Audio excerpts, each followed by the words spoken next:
Hi, my name's Jess. I'm 21 years old. I'm from the south coast of England and I am a tattoo apprentice. I've decided to start a little series of videos about my experience with my tattoo apprenticeship, how I got it, my portfolio, things like that could be useful to people looking to get into the industry. Now, take it back like 4 or 5 years ago when I first decided that I wanted to get into tattooing. I was looking at some videos online and some of them had some alright tips and things like that, but for the most part they were people that have been tattooing like 5-10 years looking back on their experience and saying how they got their apprenticeship, which is great, but things have changed so much in that time. I'll explain a little bit later on the sort of more modern, conventional way that I got my apprenticeship at the studio I'm at now, but it wasn't a case of walking in blind to a studio, asking if they'd have a look at my portfolio, being shot down hundreds of times before I got a chance. That is the traditional way, and it's probably the best way, I'm not going to lie to you. That's how you're going to get the best studios, get some of the best advice, and you're really going to find an apprenticeship at the right time for you and not rush it. Now the key thing is there are definitely more modern ways to get in touch with a wide variety of studios, but please never send any emails to them asking about apprenticeships unless obviously they've advertised asking you to email. Don't send any Facebook messages to either studios or artists. It's still a massive no-no in the industry. Everybody's done it. I've done it before in the past, like 4 years ago when I was 17 and dumb.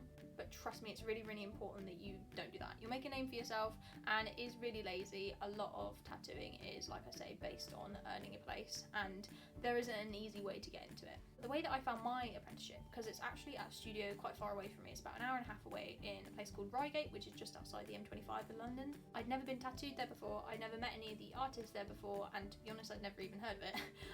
But the way I came in contact with them was from a website, it's called Big Tattoo Planet. Now I think it's only UK based, it might be sort of a wider community, I'm not sure. The best thing to do is go and have a look. But basically it's a series of forums, it's got loads of already established tattooers on there, loads of people looking for guest spots, but there's a particular thread about advice for apprenticeships. And you can post art there and you can get people sort of mentoring you, feeding back on your portfolio, so it's a really handy thing to do anyway. There is also a separate forum on there that does post when apprenticeship opportunities come up.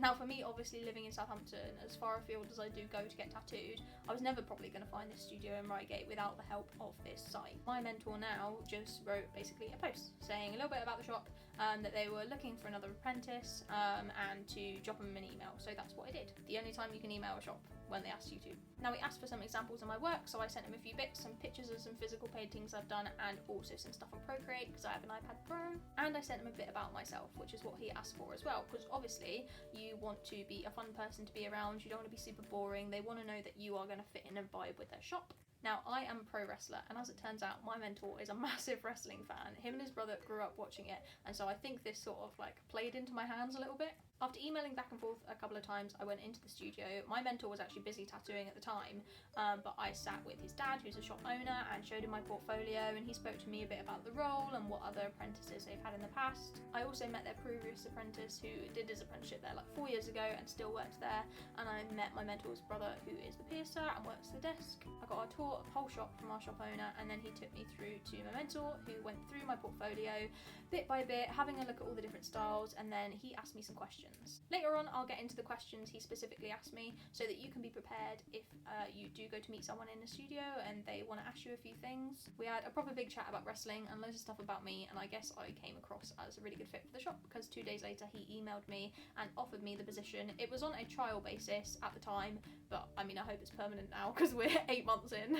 But yeah, I've been there 8 months now, which is a bit mad to look back and think about everything I've done in that time and how far I've come with my art and my tattooing. Settling in was a big adjustment. Being the only girl working in a shop of, at the time, 4 boys, now it's just 3 boys, it's kind of intimidating to start, especially when it's a family-run business. It almost felt like I was intruding a little bit in the beginning, but it took me a matter of weeks to find my feet and to learn how to stand my ground. There's a billion reasons why I love the studio I'm at now and all the boys. I know for a fact it's the right fit. Any opportunities that I got passed up on before, I'm so happy I never got an apprenticeship before this because I really don't think I'd be in the position that I am now with this studio. Like I said, it's completely family run and it is run by a tattooer. You will find quite a lot of studios nowadays, unfortunately, are run by people that just are in it for the money. They don't know anything about tattooing, they're not tattooers themselves, they're just really there to get a paycheck because it is a very lucrative industry. Our shop owner has been tattooing for over 30 years, his heart and soul was in the business. He used to work 7 days a week take tattooing to make the shop what it is. I also love the studio I'm at, and I'm very grateful because I'm completely taken care of there. Tattoo apprenticeships are completely unpaid, and in some places they actually make you pay to work there. So whilst I don't earn a wage while I'm there, since I've been there, everything I need to tattoo has always been provided to me. As long as they're not in use, obviously I have full access to any of the stations in the shop. I have full access to my mentor's machines, any needles, cartridges, gloves, towels, inks, whatever I need to make tattoos, to make art, it's all provided to me. And in a lot of apprenticeships, I know that that's not the case. You wouldn't be allowed to use machines that aren't yours. You would have to pay for any needles, inks, etc., any disposables you were using, because at the beginning, when you're first learning to tattoo, essentially everything you're using is a waste. You are not earning the shop any money by using those products. There's loads of little ways they look after me as well. If I need lunch, I can take money at the till. I don't usually do it because I meal prep my own food, but the option's there. And if any of the boys need to go into town for anything and they pass by the little bakery that does loads of vegan stuff, they more often than not bring me back something from there, and it's really nice just to be thought about in that way. Now, it was made clear to me on the offset, and obviously by the amazing way that I'm treated there, that they weren't just looking for free labour. Unfortunately, there are a lot of studios that will really just waste your time with an apprenticeship. They will keep you in a non-tattooing role for as long as they can, but they made it super clear to me from the beginning that they wanted me to do my apprenticeship there because they wanted me to work there after. It's for that reason that from day one I have had a tattoo machine in my hand in that place. It was important for them to let me try out everything to do with tattooing, because they didn't want me to get sort of 6 months into an apprenticeship, start tattooing and realise that I'm really bad at it and that it really wasn't for me, and then I would have just quit my stable 9 to 5, absolutely nothing, and wasted 6 months of my life. So as you probably gathered, I am in a very good example of a good studio to have an apprenticeship with.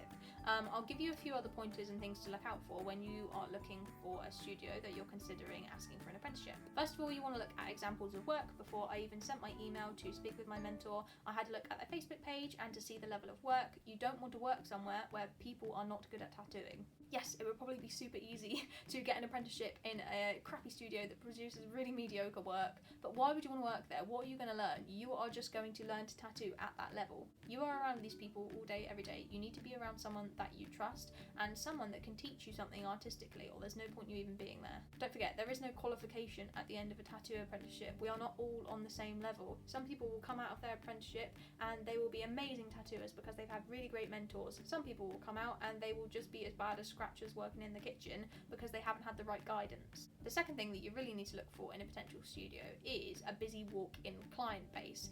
Now, there are some amazing studios, particularly where I get tattooed in London. They are incredible. They've got some of the world's best artists, but they don't get walk-ins. So whilst it might be amazing to work under your favourite tattooer that's really high profile with loads of Instagram followers, it's not going to make you progress the quickest. What is, once you start tattooing, is working at a place that has constant walk-ins with a massive client base that are always coming in for little things, little names on the wrist, stars, hearts, whatever. As an apprentice, they are really easy to do, and you're more likely to be trusted doing something like that rather than in a bigger studio where they're not really going to get simple walk-ins like that you're going to be able to do when you first start off. Now, the third thing to look out for in a potential studio is the environment, so it's worth paying anyone a visit first. You want to make sure it's modern, it's clean, it's hygienic. If you wouldn't want to get tattooed there, then why would you want to work there? Because it's an extremely high-risk environment. You're around body fluids and sharps all day. You need to be around people that you trust to keep their environment clean and yours. And the final thing you want to look for in a potential studio, and you'll probably have to ask about this, is prior apprentices. That will give you a super good idea of what you're getting into, because if they've had a string of people that have given up on their apprenticeships a couple of months in,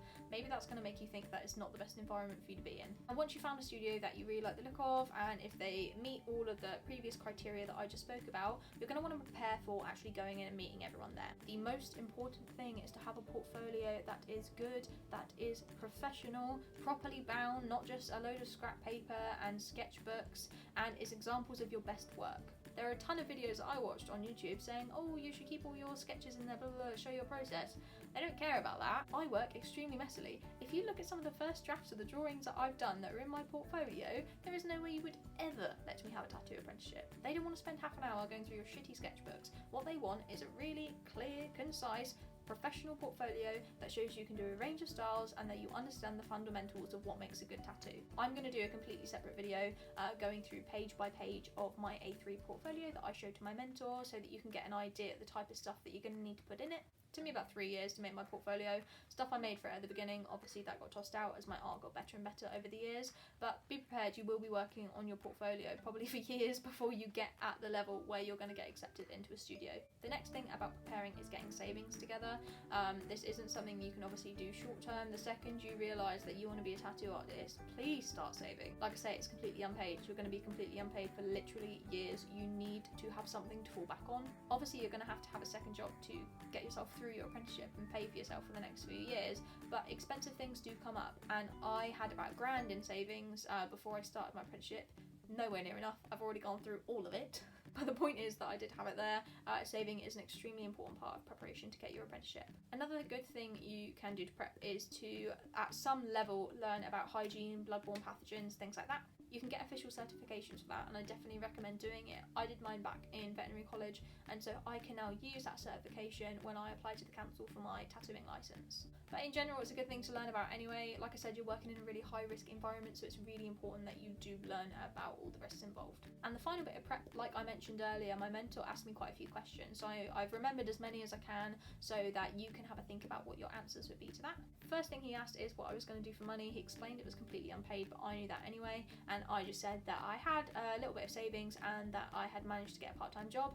At the time I hadn't. That was a little bit of a lie, but it did end up working out. He asked me what days I was available, and it is really, really important that you are honest with them. Don't tell them that you can work 6 days a week if you can't work 6 days a week. I think at the time I said I was available to work 4 or 5 days a week, which is great. That was what they wanted. As it now progresses, I tend to work there just 4 days a week. My second job I work nights, so the way it works, there's no way without dying that I could actually work there full 5 days a week. Between my two jobs, I do work 6 or 7 days a week. If I was just sat at home doing nothing, they would probably have a problem with the fact I now only do 4 days, but they know how hard I work, so they're quite happy with me just doing that. He asked about travel, because I work minimum an hour and a half away from the studio. To be honest, when I drive there in the morning, it takes me 2 hours. My sister does happen to live in the county of Surrey. It's still about sort of 40 minutes away from the studio, but when I need to, I can stay there. And I also have some friends that live in Crawley, which is about half an hour away, so I just told him that there are places that I could go if I got too tired to keep on doing the drive, and he was quite happy with that. He asked me about any previous experience. I hadn't ever worked in a studio before, so I just told him that, and a lot of places really just want to take on someone completely fresh. They don't want you having worked in another studio before, especially they don't want you having scratched on yourself at home. No matter how desperate you are to start tattooing, please, I beg you, do not start tattooing from home, because if any studio finds that out, they are not going to employ you. And I say that to myself as someone that stupidly tattooed from home on myself and some friends. Obviously I never made a business out of it or charged people, but that's not the point. I'd still done it. It's something I regret now, but I definitely didn't tell my boss that. It did come to light a few months later. He did find out, but luckily he didn't care. He understood it was just a dumb mistake I did when I was like 16 and didn't think anything more of it. It's not like I was trying to make a career out of working from my kitchen or anything. So yeah, if you've done any like dumb stick and pokes on your mates or like tattooed your uncle with a kit you got from eBay, don't tell anyone. In terms of prep for going to a studio, that's probably all I've got. Like I say, some of those are long term, some of those are short term. That will give you an idea of the type of stuff that you need to start preparing for once you realise that you do want to start looking for an apprenticeship. The biggest and most important thing to do though is to think about the decision you're about to undertake to start looking to get into the industry. In my opinion, it is the best job in the world, and you're probably looking at it like, yeah, this is the best job in the world, I can't wait to be a part of it. But there is so much hard work, there is so much stuff that goes behind the scenes, so please do not confuse a love with getting tattoos with making you think that you want to be a part of an industry that your heart isn't completely in. It will take 100% of everything you have to make your way through it. It has drained me and it has broken me, and as you heard before, I'm in a really great studio. If you're in a place where you're treated not as good as I am, which is highly likely, then it's going to be even harder for you to get through. It's bloody exhausting. Like I say, I work 6 or 7 days a week, and obviously with the travelling to and from, I do between 3 and 4 hours of driving every single day. Odds on you're not going to find a studio on your doorstep. It's going to involve travel, sometimes relocation, and you really need to be dedicated enough to up and move your entire life and make so many sacrifices. My other job, in case you're wondering, I'm a dancer in a gentleman's club. Do I like being a stripper? Yes and no. I really love the friends I've made there. The girls there, for the most part, are so supportive. It's the first place I've ever really felt like I belonged. But do I like the job itself? No. It causes so many problems for me in my professional and personal life, but it's really the only job I can do. I do not have time to work a normal minimum wage job. £7 something an hour isn't going to cut it when you've got rent to pay, when you've got animals to pay for, when you've got a car to run. It's not going to do it. There wouldn't be enough time in the week for me to earn the amount that I need to earn working a normal minimum wage job. So you really have to ask yourself, what are you going to do for money? Because no one's going to bail you out. You can't get 6 months into an apprenticeship, run out of savings and be like, oh crap, what am I going to do now? Your studio isn't going to pity you and start paying you anything. Along with being physically exhausted, pretty much constantly now, it is mentally exhausting. It's one of those industries you really have to earn your place. It took a few months for me to learn to stand up for myself, and it's really important that I did that. You should never be in a studio where you get treated like shit and spoken to like you are less than anyone else, but you are, as an apprentice, at the bottom of the pile. You have to do the stuff that no one else wants to do. But just like you don't vibe with everyone in real life, you're not going to vibe with everyone in your studio. You're under each other's feet all day, and it's normal to have some conflicts. There's a right way and a wrong way to treat people and to speak to people. You need to be mentally strong enough to stand up for yourself in an environment if things start going south. Starting as an apprentice is super overwhelming as well. There's all this information being shoved at you all at once, and you really have to prioritise what is the most important thing to learn, and then what you can sort of put on the back burner and learn as you go, because that's the stuff that I have to do day to day. No one else is mopping floors, no one else is scrubbing tubes, so it's really important that I learned some kind of schedule so that on the days I was in, I could do all those things independently, get them all done, and there was no problems. But things like how to set up machines, how to tune them, how to adjust your needle depth for different tattoos, that all comes with time. There is so much to learn about how to put in a great tattoo and the workings of tattoo machines. You couldn't learn it all in a year if you wanted to. But as much as it can sometimes be overwhelming, there are also days that are notoriously boring. I work every other Sunday with my boss, and sometimes we only have 1 or 2 people come in, and for the rest of the day we are just sat at the front desk watching wrestling, eating donuts.